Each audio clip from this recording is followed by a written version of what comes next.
Shalom, nous parlons en direct de Jérusalem et nous allons maintenant entrer ensemble ici dans le jardin du tombeau et nous voulons savoir comment se trouve vraiment cet endroit aujourd'hui, s'il est vide, abandonné ou si les pèlerins ont déjà commencé à revenir ici en Terre Sainte. Alors venez voir tout cela de vos propres yeux. Allons-y.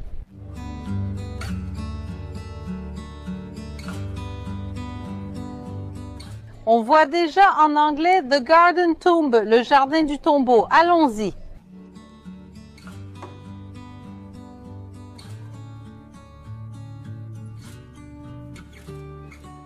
Nous sommes à l'intérieur du jardin du tombeau. Nous allons découvrir tout ce qu'il y a ici aujourd'hui et vous pouvez voir que l'endroit est très animé. Il y a des gens de différentes nations. Dans un instant, je vais peut-être demander à l'un ou l'autre d'où ils viennent. Regardez comme c'est beau ici aujourd'hui. Suivez-moi.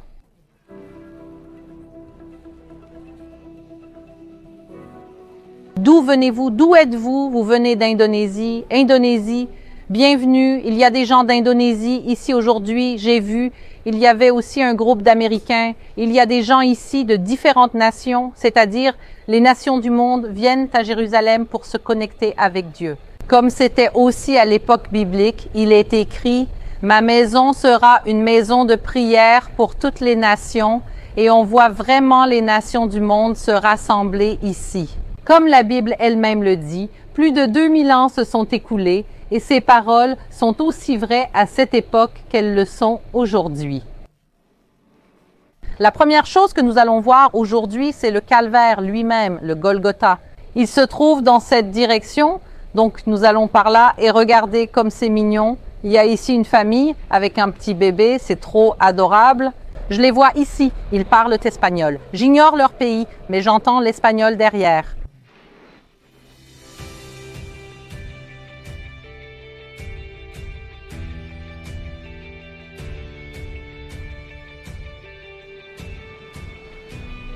Je veux juste vous montrer cette photo. C'est une vieille photo de l'endroit et on peut très bien voir le calvaire, le crâne.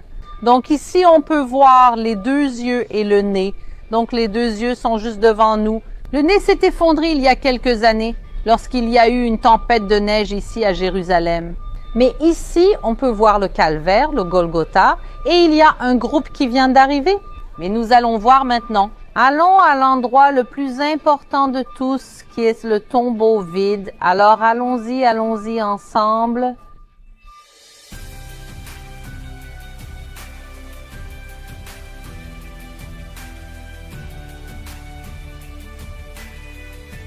Une chose que j'aime beaucoup à propos de cet endroit, c'est qu'ils ont essayé de préserver le paysage qui existait ici. À l'époque biblique, nous savons que Jésus a été enterré dans un tombeau à l'intérieur du jardin de Joseph d'Arimathie. Et jusqu'à aujourd'hui, on voit ici un jardin, mais quand la Bible parle de jardin, ce n'est pas un jardin de fleurs, c'est plutôt un jardin au sens large. En fait, ce serait peut-être ce que nous appellerions aujourd'hui un verger, un lieu agricole. Et venez ici, voyez qu'il y a effectivement des arbres fruitiers, ils en ont planté. Donc ici, par exemple, il y a un petit oranger de mini-orange. On appelle ça orange chinoise. En hébreu, je ne sais pas comment ça s'appelle en portugais. Il y a plusieurs arbres que l'on voit ici, également des agrumes. Ils entretiennent ici une partie du jardin et de l'agriculture pour nous connecter. Comme cet endroit l'était à l'époque biblique. Et nous avons aussi trouvé ici des preuves archéologiques d'agriculture à l'époque romaine, à l'époque de Jésus. On a trouvé ici une citerne d'eau qui était utilisée pour irriguer ce verger. Dans ce jardin, on a aussi découvert un pressoir où l'on foulait les raisins pour obtenir du jus ou du vin. Donc, nous avons trouvé ces équipements agricoles qui nous montrent que c'était vraiment un endroit agricole. Et le calvaire, le Golgotha et le tombeau sont proches les uns des autres, même la Bible nous le fait comprendre. Donc, c'est une petite marche, alors viens avec moi faire cette promenade. Musique! Trône, nous te couronnons maintenant de nombreuses couronnes. Tu règnes en vainqueur, élevé et exalté.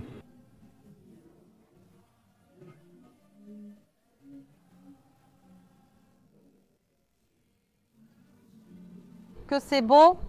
Beaucoup des groupes qui viennent en pèlerinage et visiter le jardin du tombeau profitent de cet endroit pour y prendre leur repas.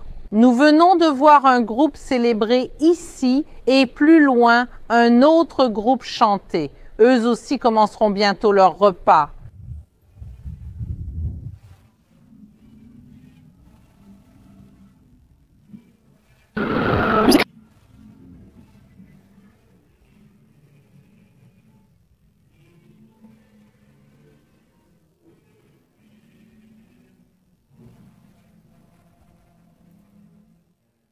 En passant par ici, j'ai trouvé 2 Brésiliens. Alors, shalom, shalom. Comment vous appelez-vous? Moi? Je suis Luisita Lou. Et moi, Adalberto. Et c'est la première fois que vous venez ici en Israël? Non. Ça faisait 15 ans. On vient ici chaque année depuis 2008. Waouh! Et cette fois, je comprends que c'est une fois différente de toutes les autres. Comment vous vous sentez cette fois-ci?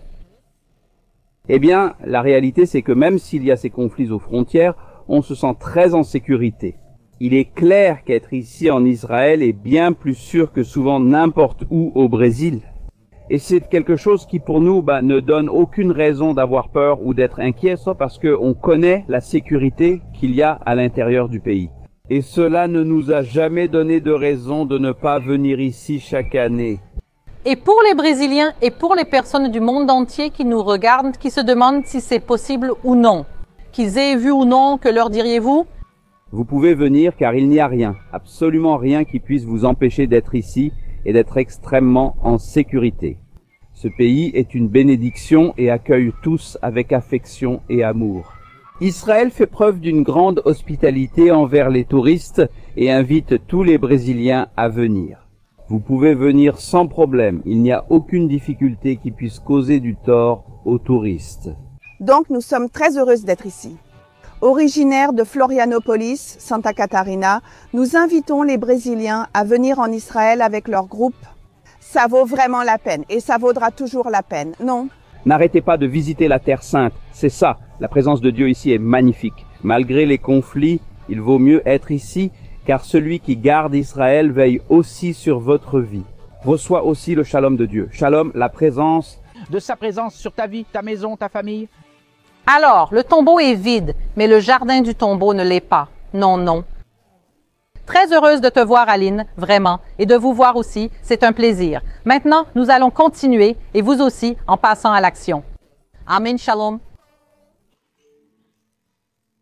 Amen. Ici, à notre droite, nous pouvons déjà voir le tombeau vide ici, dans le jardin du tombeau. Il existe un autre endroit ici à Jérusalem qui est connu sous le nom d'église du Saint-Sépulcre. Nous avons filmé une vidéo là-bas il y a quelque temps. Je vais laisser le lien ici en haut pour ceux qui veulent regarder. L'organisation qui s'occupe du jardin de la tombe a également profité de ces derniers mois pour restaurer cet endroit et le rendre plus accessible. Et ici, il est écrit le verset de Marc 16,6 « N'ayez pas peur ». Il a dit « Vous cherchez Jésus, le Nazaréen, qui a été crucifié. Il est ressuscité. Il n'est pas ici. »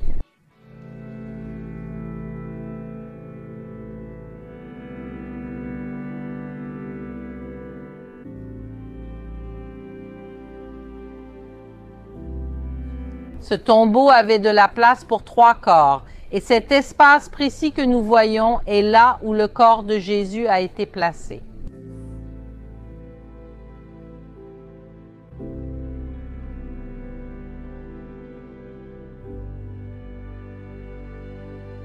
Nous sommes maintenant avec Jean-Baptiste l'Évangéliste.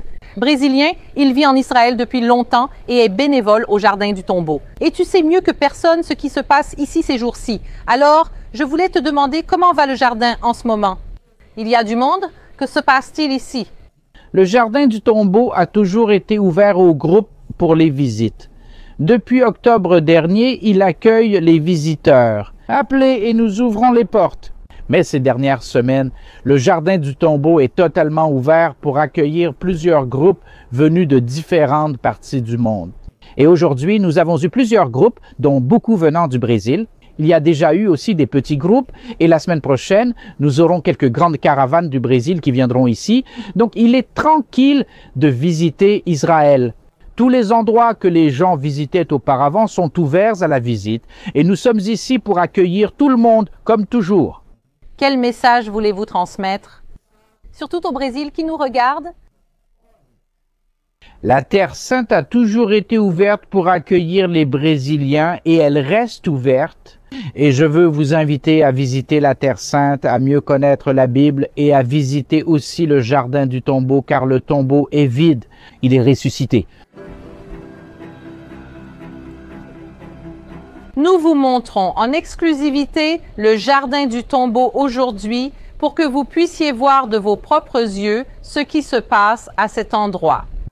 Israël a les bras et les frontières ouverts pour accueillir les Brésiliens et les personnes du monde entier qui viennent ici. Donc vraiment un voyage merveilleux et transformateur.